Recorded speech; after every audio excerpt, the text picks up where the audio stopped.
Hello everyone and welcome back to Woozy Plays The Binding of Isaac Afterbirth in 30 minutes. We're on a win streak of 2 and I'm feeling a bit ballsy, so I'm going to play as Cain. Could be fun.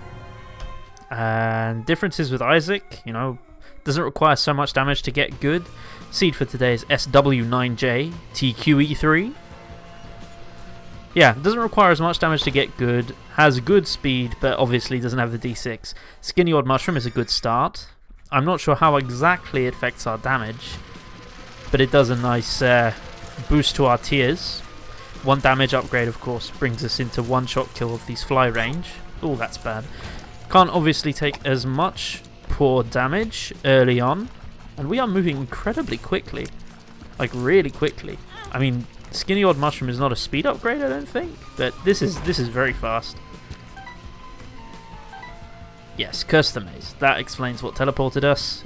Should have been quite obvious. Tinted Rock is very good for our Devil Deal prospects on the next floor, because we still want those.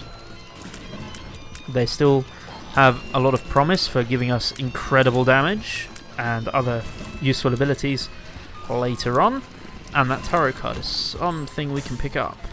The World. That's pretty good. Well, if we can't get that Spirit Heart, we can use the World on the next floor and try and expedite our path to the boss. Is a good way of doing things, I suppose. And I guess that's how we're going to play it. I mean, I can't remember what this chest up here was about.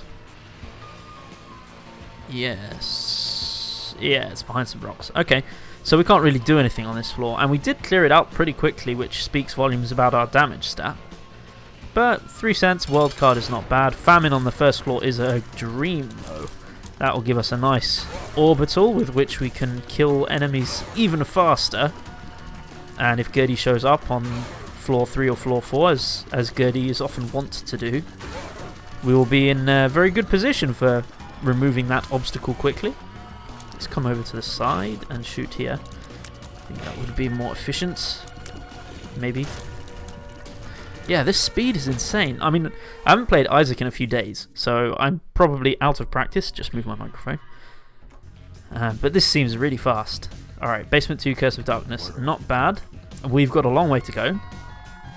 And another bomb sorts us out. Do we go item room? I think we go item room. And this is a fairly safe bet, as long as we can remove these enemies safely. Which I would be surprised if we couldn't. If we couldn't, we'd have bigger problems on our hands. A nice key gives us free entry to our item room. Anemic is not great, but we have no means with which to reroll it, so, that's a shame. I mean, I don't plan on taking damage, but if we do take damage, that will make some rooms a bit easier. And we want to approach this gentleman a bit cautiously. Yeah, there we go. Nice. Should go to the sacrifice room. There might be a heart in there. And there is a spirit heart. Wow. Genius play by me, if you don't mind me tooting my own horn. Yeah, I think the one character that is relatively unsuitable for 30-minute runs is Maggie. I think you start off far too slow in terms of your speed and your damage, which makes it not very conducive to winning. I mean, I can see how it might work as a tougher character like the Lost or the Keeper, because they don't start with such a damage downgrade. But, with Maggie, I think it would be a lot tougher. Of course, the Lost and Keeper play with their own perils. Speed upgrade is not essential, but I will pick it up. Little Brimstone is pretty essential, to be honest. We'll pick that up, and that gives us deal with the Devil Precedent, and a nice damage dealer as well. Pill is full health. Okay, fairly meaningless. I'm going to hunt around for a bomb. If we can get into our shop and buy a bomb, that would also be pretty nice, because I would like to get that Spirit Heart in the rock formation back there. But instead we get offered a Spirit Heart straight up, which is a good take. We don't get the map. That's kind of how life works sometimes, I guess. And there's nothing else we can really do here. I mean, we could fight this room down here in the hopes of getting a bomb. I think Spirit Hearts are still very useful for us in our current situation of having only 2 of them. Key, another Tinted Rock, but them's the breaks. Sometimes you can't get exactly what you want on the first couple of floors. But I tell you, we are moving very quickly out of this floor. I'm not used to finishing the second floor in 4 minutes. And we want our speed upgrade, I guess. Yeah, good start. Cuba Meat, Little Brimstone. Fulfilled our deal with the devil criteria. Curse of the Blind is a bit of a chore, though. If we find a teleportation card, we can make good use of that room. Okay, we can't afford to we can't afford to take damage like that anymore. Because literally one more hit of that kind of damage will kill us. But let's be a bit more careful next time. I was too interested in going fast and not taking care of my own well-being. Alright, secret room probably to the south of us, but I'm going to hold on to the bomb.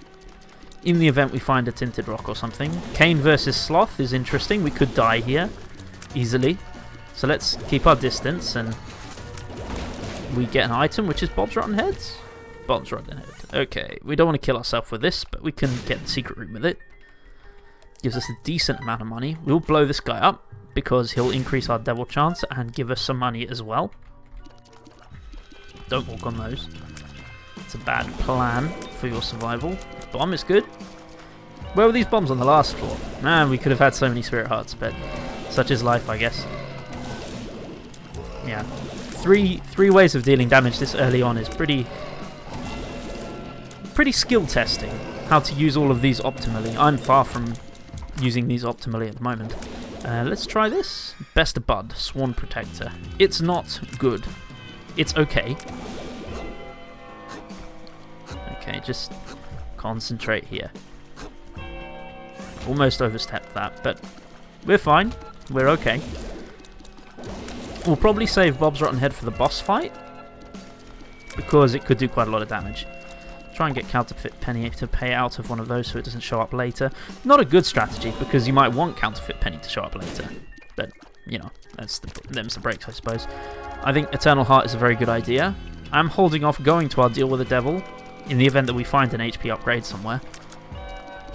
This is not as hard room as the one with the spiders that fire 3 shots, I suppose. But it's not easy. We could go into our shop. Yeah, there's a spirit heart in here. I will take this. I will also take the card. It is the Emperor, which is fantastic. Like, really good. We can use that later on to skip some floors. We could also use it now to open 3 red chests and not fight in the mob trap room. But I'm not such a big fan of that. I'm guessing from a 30-minute standpoint, Kane is really good for motoring through these early floors. I don't think Paperclip opens those. Yeah, it doesn't. Okay. So we've done everything on this floor apart from the curse room, which I'm not going to go to unless we find some more HP. So let's go and fight our boss. Hope it's Gertie. It's the Forsaken, which is not so bad, really. One of the better draws we could have at this stage of the game.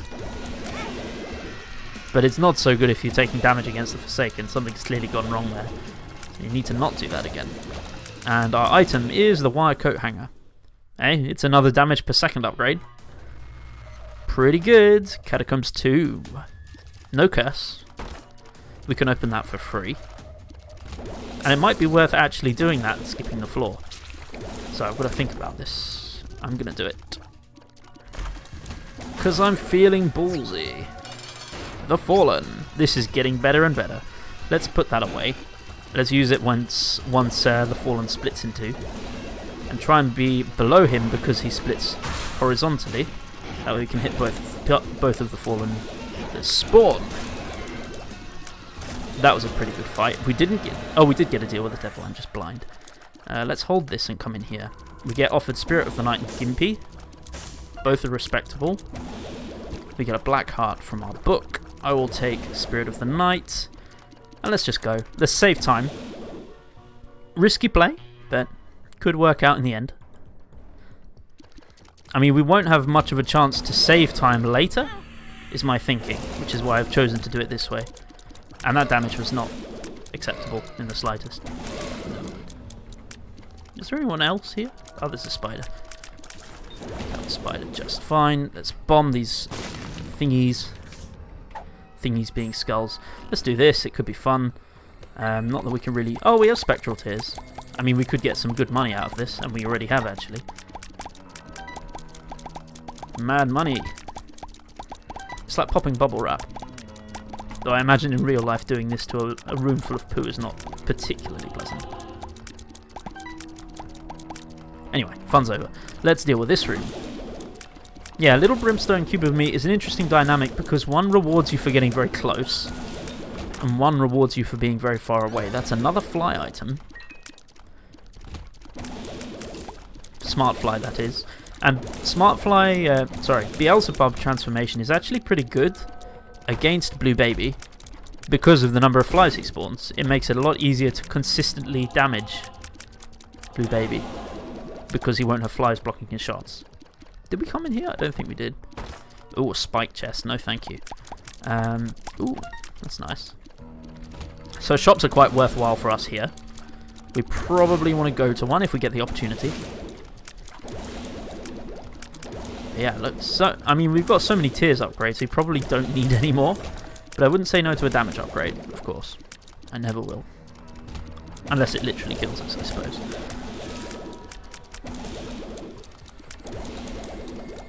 You know, I mean, when Afterbirth came along, I thought these L-shaped rooms are pretty cool in concept. I mean, it's interesting that you're able to have that shape of room, but to be honest, I question whether or not it's entirely necessary. I mean, where do you stop with it?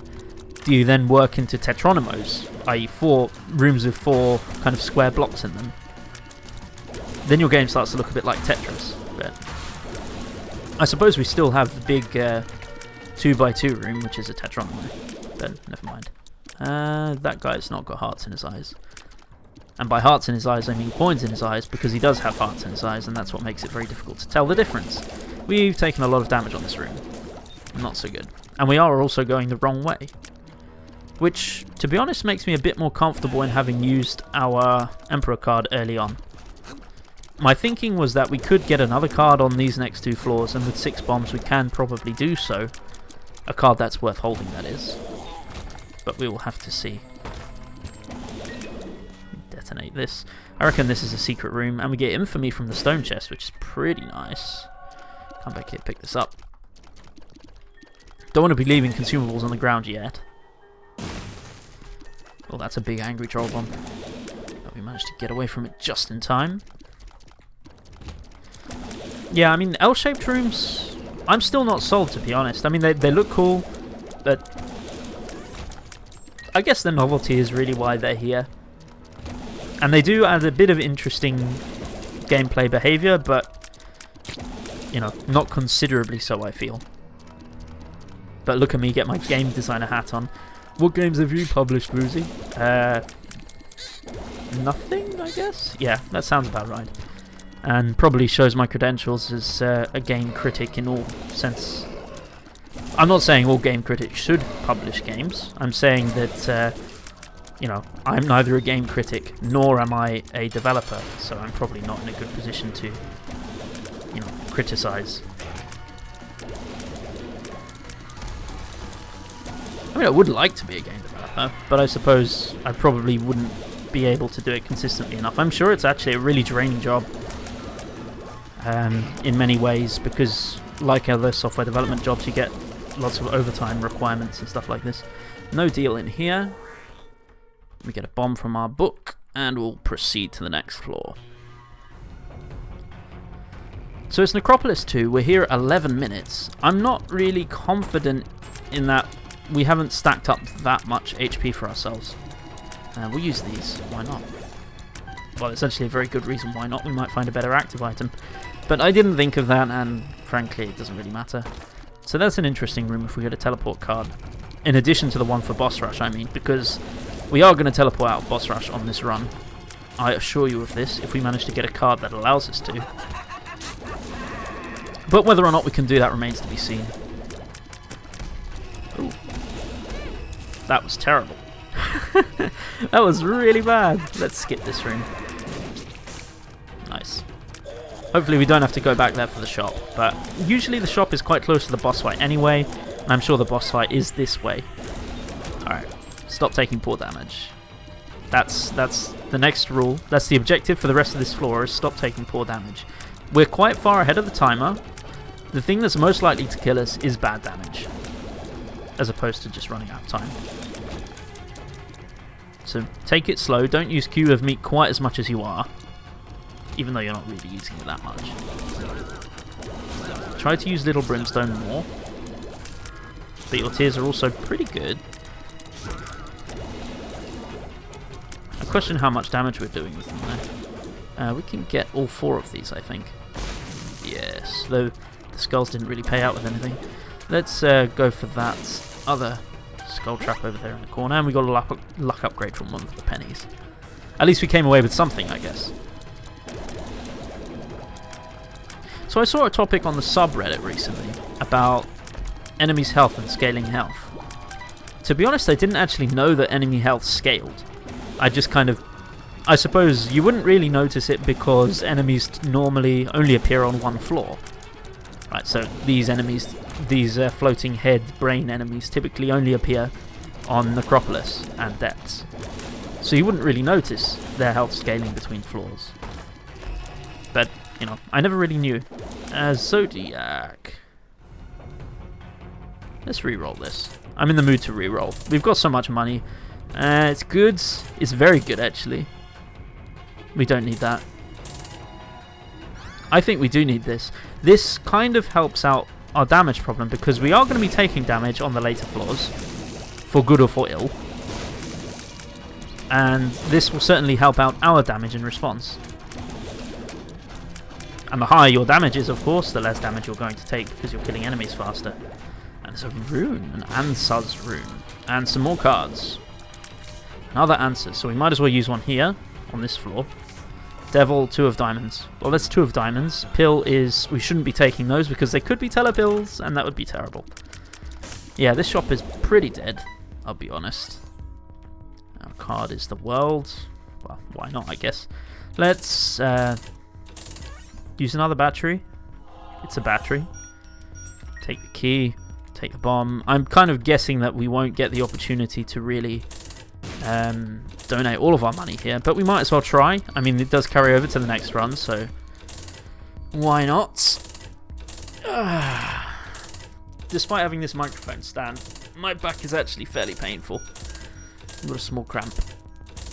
Oh, okay, donation machine's finished. Let's pick up the ladder. It could be fun. I don't really know what it can do for us, but you know, maybe it's something useful.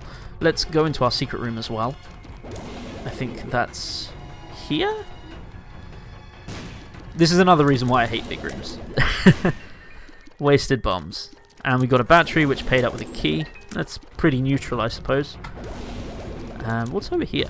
Maybe we shouldn't be exploring extraneous rooms at this point. That's usually a recipe for disaster when you're trying to go fairly fast. Unless this pays out with something incredible. Which it does not. Unfortunately. But there's always next time, I suppose. Let's blow up some more skulls. I mean, we have six bombs. We might as well try blowing up a couple of these. We want to keep some for skipping rooms in an emergency situation later. But I think we're okay now. We don't want the devil. We want answers. Will help us on the next floor.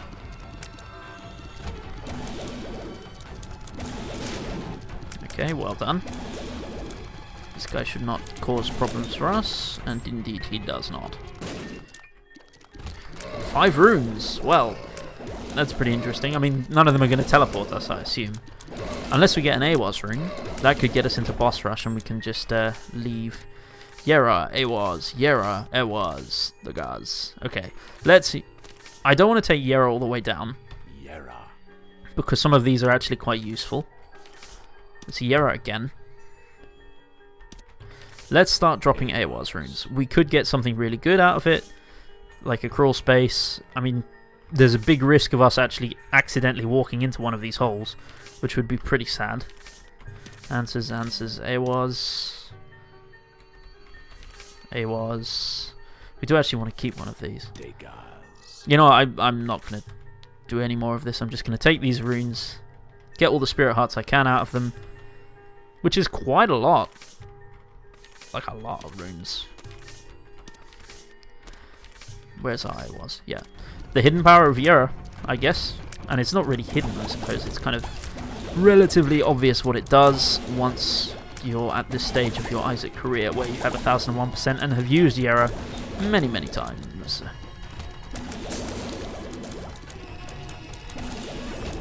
Good. Book of Sin we'll use in a bit. Spirit Heart from Book of Sin is good. And Book of Sin is doing more for us than Bob's Rotten Head would have done, I think. I mean, our damage is not exactly lacking. It could be better, but it's not exactly lacking. Ah. I don't think I've taken a mum fight where I haven't taken damage in this recorded video series. I can't think of one off the top of my head anyway. And we'll take the Polaroid. Devil Deal contains Krampus. Krampus or Krampus? Krampus, Krampus, Krampus, Krampus. And Krampus's head is probably better than Book of Sin for us. Now for our boss rush. Popular Duplex or some damage. I think damage is probably the way to go with this. So let's take damage. We already have Spectral Tears, so Popular Duplex loses some bonus in that sense. So, Utero 1. No mapping though, which is a bit of a blow. So it does mean we do need to pace up. That might get us a secret room. It does. Let's donate a bit to this guy. See what he gives us. I'll probably give up at 3 keys. That was decidedly not worth it. I mean, Key Beggar is really worth it. Let me just put that out there. The only time a Key Beggar is really worth it is when you have more keys than you know what to do with. Because the ceiling for a Key Beggar is really quite good. You can get a lot of good stuff out of a few plays. And there's no other real use for keys at that point when a Key Beggar would be useful. I think this is a library, so I will be using this. We get Standtastic Bible and Book of Shadows. I'm probably going to roll with Standtastic Bible. I think that's a fairly consensus choice, to be standtastically honest with you. Black Hearts do help clear rooms that are otherwise causing trouble. And of course, losing a Black Heart kind of reinforces our Bloody Lust game, which is, you know, quite a strong reason to keep it around. Which means we can take damage intentionally if we're finding the timer being too tight for us. It's not something I'd like to do, but you know. And our tarot card is the Joker, and it's a playing card actually. I will fight this room as well. Normally I would bomb my way out of a room like this, but I think another tarot card could be quite useful. We should be relatively patient about it. We get a rune. It's a blank rune, which gave us a blank rune, which re-rolled nothing, which gave us a blank rune, which blew up all the rocks in the room, which gave us a blank rune, which made a trapdoor to the next floor. Let's save some time. Let's Joker here. Not pick up that, because we don't need a speed upgrade, I don't think. And just go down to the next floor. Well, that was pleasant. Best blank rune I've had in a while. Curse of Darkness, user 02. Unfortunately, it's at a time of day where I can see absolutely nothing. So this will be fun. Where are... Yes, we can go this way. Yes, I think I've complained about Curse of Darkness ad nauseum. That's... You know, I suppose it's more of a problem for... That, let's skip this. I think this is going to take too long. I don't think it's a real problem for many other players, because I hear people complaining mostly about the other curses, but Curse of Darkness, it ruins me. You know, it's so damn dark. I can't see the bullets. Everything is confusing. Okay, this is... Well, I was going to say it's Bomb City, but we probably want to save our bombs now I think about it. We could play the slot machine, but it will take too much time, I think. In the meantime, we can keep using our Standtastic Bible, because I think it's actually quite beneficial to do so. Let's skip this room. We've got a pseudo bomb in the form of our Justice card, so we do actually have the ability to skip another room. Oh, it's a troll bomb. That's great. So much for that. Cube of meat saving me a bit there. Lust on a small room is a bit of a scary proposition, but I mean, we've got so much HP that it's not so much of a bother. The virus, it's good in the sense that it contributes to spun, and it may well give us a small speed downgrade, and some black hearts if we're lucky. That's a sticky apple. We don't want to waste a bomb on that. I can't see any tint. In fact, I can't even see anything in this room. So I was looking for tinted rocks, but I don't think there were any, which is ever so slightly disheartening. This gentleman can quietly decease in peace. That would be nice. Yeah, we have no bombs going up to the cathedral, which is a bit of a dangerous place because there are a lot of rooms on the cathedral that will take a fair amount of time, and I want to avoid that problem at all costs. Let's proceed to our It Lives fight. It's not going to live long, I hope, but there's always a chance I do something stupid like that, which will, you know, make it a bit harder. You know, I actually really enjoy the It Lives fight because what it used to be was, well, I was going to say what it used to be is not what it is now, but it seems to be a lot more engaging now. To be honest, I don't actually remember what it was like. I remember there are lots of enemy summons appearing, and not so much attacking, really. And we get Curse of Darkness again. Let's Hermit here. We get teleported very far away, with no means of actually skipping rooms. We're probably going to fight out these Duke of Flieses. What do you mean my understanding of English is wrong? I have no problem with English, apart from the fact that it's a language formed from very old phrasings, has a lot of exceptions, and is generally quite difficult to learn. But, you know, I probably shouldn't complain. It's not like I could do any better by inventing a language myself. I mean, some languages are actually really sensible. So I know a little bit of Farsi, and Farsi is actually really good because it kind of it's easy to learn enough to get by and not sound like too much of a tourist. Not that I'd know that, because, you know, if I sound like a tourist, no one's ever going to tell you that you sound like a tourist. They're just going to be like, well, if someone comes up to you and you're learning a language and they say, well, you sound like a tourist, you sound really crap at your language, that's not going to be very encouraging. I mean, maybe you get that in some countries, but definitely not in, you know, not in this country at least. So I might sound like a tourist, but I get the impression that I don't sound like a tourist. I mean, if you hear the typical English person saying something in Spanish, you know, that the typical English-Spanish accent kind of reveals them as a tourist. And I suppose the same kind of applies for countries in South America, Portuguese language. But, you know, you need to practice. That's the whole point. You practice and you improve at the language. But the thing with Farsi is, so it's quite easy to get speaking proficiently quickly. And if it wasn't, I'd probably lose my motivation to practice it. The only disadvantage with Farsi, I think, over other languages is there are quite a lot of guttural sounds. So there's quite a lot of re and khe. Oh, that's going to test my pop filter. Yeah, quite a lot of guttural sounds. So I think that will isolate quite a few people. I think for Spanish, some people have difficulty rolling their R's. So chorito. I'm not sure if that's actually how it's pronounced, but you get the idea of rolling an R. But I mean, it's not so much of a problem. I mean, people in English, many of them do actually have difficulty pronouncing, you know, L sounds, for instance. People have all kinds of dialects and languages and stuff like this. We're at full HP, so we don't have anything to worry about the curse of this curse at 25 minutes. Curse of the Unknown? Curse of the Unknown, okay. Relic is a no-brainer. Magic Marsh is a bit of a brainer, but it's not a very hard decision. Lost Contact basically cements us defensively. Yeah, I took Magic Mushroom, even though it does kind of ruin the invincibility, because it's possibly the best boss item in the game. In fact, I'd go as far as to say it is the best boss item in the game, no question.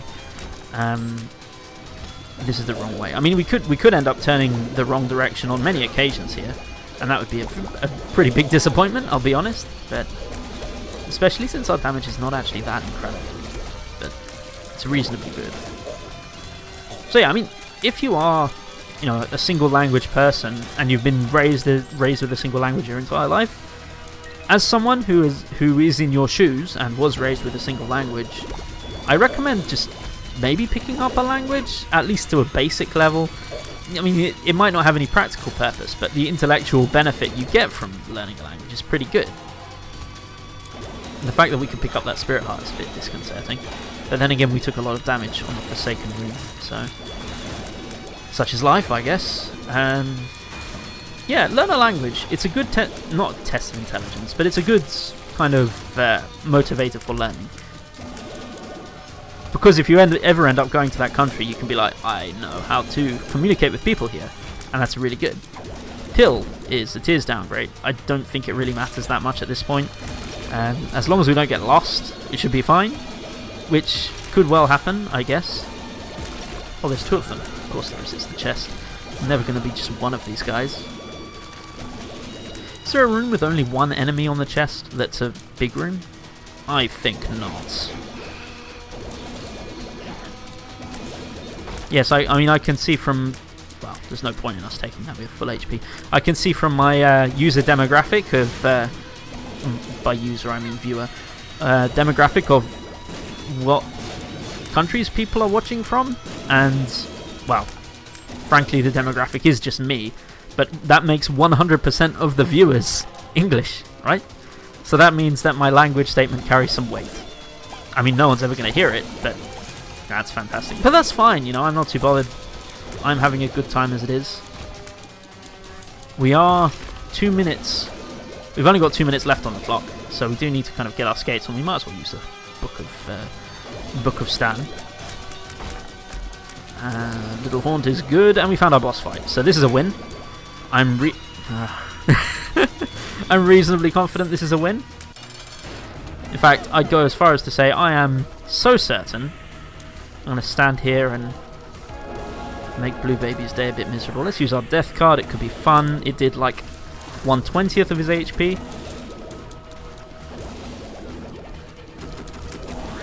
Yeah, our tears are so big, so lost contact blocks most of the shots. So yeah, that's a good win. 28-29. Pretty nice. As Kane as well. I'm pretty happy with that. Thank you very much for watching Voozy Plays the Binding of Isaac Afterbirth in 30 minutes. Join me next time to see if we lose our biggest streak ever of 3. That could be fun. Yeah, that's it. Well, have a good day, and see you in 2 or 3 days' time, I guess.